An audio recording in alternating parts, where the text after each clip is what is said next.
इचलकरंजीत नग्न व्हिडिओ काढल्याचा धाक दाखवत अल्पवयीन शाळकरी मुलीवर सामूहिक अत्याचार केल्याचा धक्कादायक प्रकार उघडकीस आला आहे. अत्याचाराचा व्हिडिओ तयार करून तिचा शारीरिक व मानसिक छळ करत विनयभंग केल्याचेही उघडकीस आले आहे. या प्रकरणी शिवाजीनगर पोलिसात 7 जणांच्या विरोधात गुन्हा दाखल करण्यात आला असून अमन आदम शेख वय वर्ष 20, अल्ताफ बशीर नाईकवडे वय वर्ष 21, अनिकेत संजय भोरे वय वर्ष 23, तिघे राहणार इचलकरंजी या तिघांना अटक करण्यात आली आहे.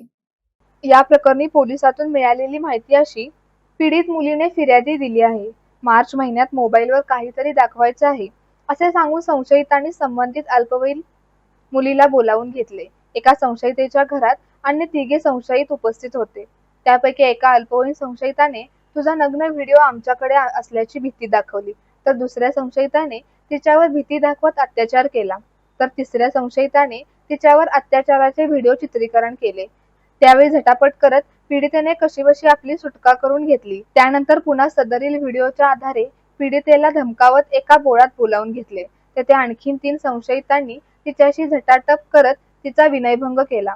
त्यावेळी पीडितेने आपली सुटका करत धाव घेण्याचा प्रयत्न केला असता तिचा अन्य एकाने पाठलाग करत विनयभंग केला.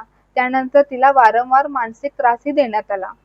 ती शाळेला जात असताना एक संशयित तिचा सातत्याने पाठलाग करीत होता, तर काही संशयित तिची छेडछाड करीत अत्याचाराच्या व्हिडिओवरून आणि संशयिताच्या नावावरून तिला टोमणे मारून त्रास देत होता. या प्रकारामुळे पीडित मुलगी व तिचे कुटुंबीय भयभीत झाले होते. अखेर या त्रासाला कंटाळून तिच्या कुटुंबियांनी पोलीस ठाण्यात धाव घेत तक्रारी दिली.